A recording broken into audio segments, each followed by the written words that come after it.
this video, we talked to you about Inter close to signing Lucas Lima, Juventus getting closer to Bernardeschi, and could Milan sign two top players for their attack?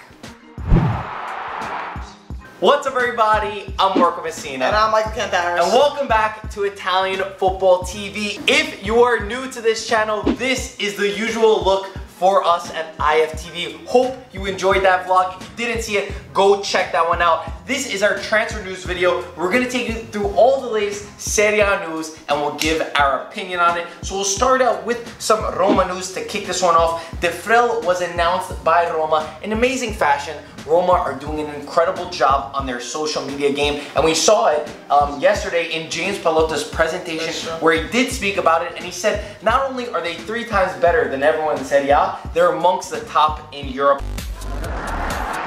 And I would definitely agree with that. But on to more transfer news. Roma are still trying to sign Barreca while they do have Kolarov as the backup in this case. Man City will sell Kolarov. They're open to selling him. They just need to get a replacement first, which should happen soon.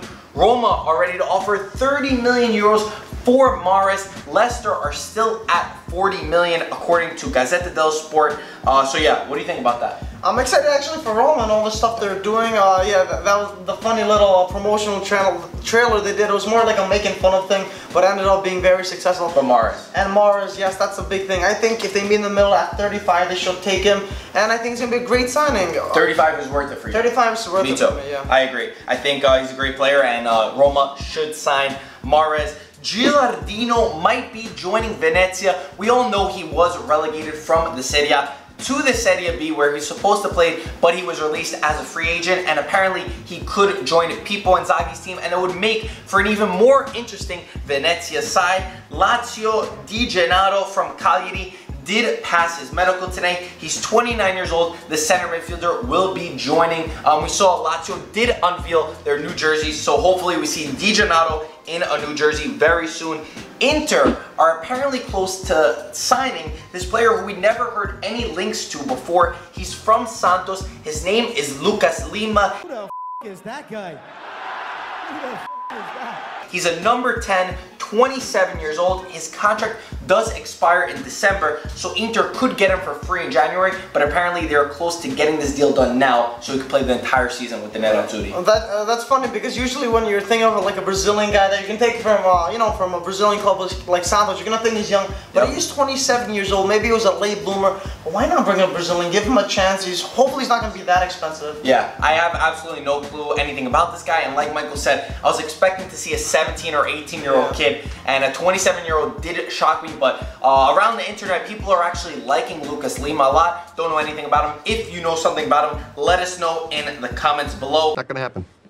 Sky are saying that Inter have agreed a loan deal for Fenerbahce to sign Gabigol again on loan, but they're unsure if Gabigol will accept it. Apparently, he did deny a move to Las Palmas on loan because he doesn't want to do that, so we'll see what happens.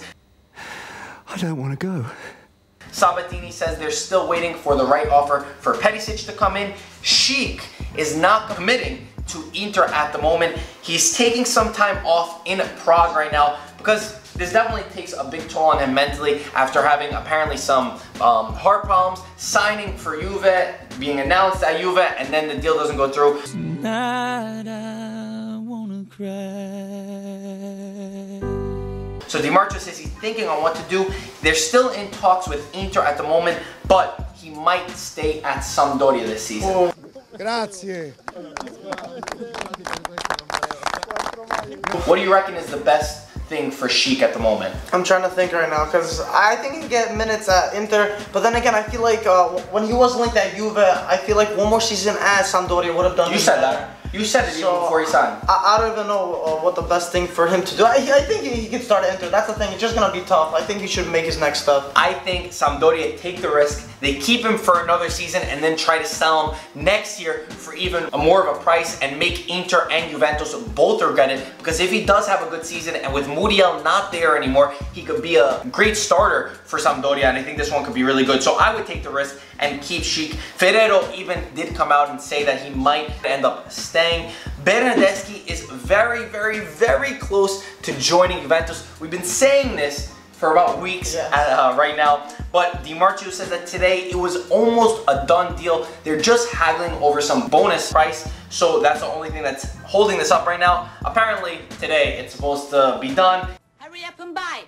He is expected to not go with Fiorentina on their preseason tour. It wouldn't be so surprising in this transfer market if this one didn't go through after being so close, but I do think that Bernardeschi will end up joining. Yeah, about time. But then hopefully it doesn't. I don't like the Sheik deal like you're saying, but it's only a matter of days. It's a shame he's not going to come to the US for that tour, but he's going to be Juve player. Yes, very unfortunate about that. Milinković-Savić, as we said in yesterday's transfer news recap that Michael brought to us, his agent did come out saying that the rumors to Juventus are completely not true. He just signed a new deal at Lazio. He does have offers from some top European teams, but he wants to stay at Lazio, and Juve did announce the Sciglio today. But arguably, some of the biggest news, as always, does come from AC Milan. Tomorrow's Corriere dello Sport cover is an interview where apparently Mirabelli has told the newspaper that he wants both Renato Sanchez and one of Belotti or Kalinic. So 1 and 1. That would be absolutely sensational if Milan could do this one. Thank you, Jesus! I think it's extremely tough, but at this point I wouldn't put it past Milan. No, there's no surprise with Milan anymore. I think at the end of the day, they are going to get a world-class player, and all the Milan fans are going to be happy for sure. Some updates on Kalinic. His agent said that there's no new news, and hopefully by next week there is some news over whether he's going to join Milan or not. Apparently, according to the latest reports, again, Milan are waiting for Belotti. They are not in agreement with Torino's 100 million asking price. They don't want to get to that level.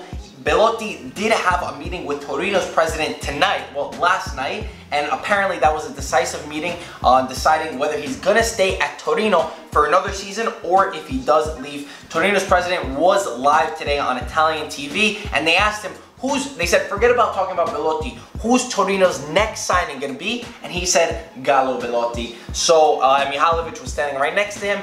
Do you think Belotti ends up staying, or do you think he goes to Milan? I think he's going to end up staying at Torino, to be honest. You really? I feel like Kaido is very stubborn, and everyone's complaining at him. I actually saw one tweet for a guy who said he's like, if Belotti was in any other mid-table team, he would have been at Milan already. That's how stubborn Urbano Kaido is. But you get some of those Italian presidents who hold on to their gems because you gotta think that they invest so many few millions in these players that they hope burst. Exactly. And now the player bursts, and you need to use all your negotiation tactics to make sure you get the most money, because you don't know the next time that someone is gonna pop like this. And I think that he is smart. He goes on TV, he says this to make everyone think that he wants to hold on to Belotti, which helps increase that price, that 100 million price that he wants. I think that Torino do not sell Belotti to a team abroad because it is a World Cup year and Belotti would risk. But I have a feeling that he will end up at Milan. You think he's gonna end up? I didn't think he would. I don't want him to necessarily. I would rather him stay at Torino, where it guarantees. He probably could. He probably could. But I would rather see him at Torino, to be honest. Okay, fair enough. Yeah. So yeah, guys, that is all of our news. Mike, we have to do a shout out. Alright guys, today's shout out goes to Dante_Ognibene, who says he loves our videos and says, give me a shout out please, and hopefully you can go meet Manolas so that he can join Juventus. You guys brought luck with bringing Douglas Costa to Juventus. I know Michael would love if Manolas does stay in the Serie A and Juventus, right? You prefer him to go to Juventus? Yeah, I don't want him to go to Juve. Why not? Or Socrates actually, but the rumors have died down. So Dante, shout out goes to you guys. If you want a shout out, turn on our post notifications. Comment below that you are done and comment something about what we talked about. We love to hear your thoughts on everything we had to say. And as always, guys, thank you so much for watching. We'll talk to you soon. Ciao, ragazzi.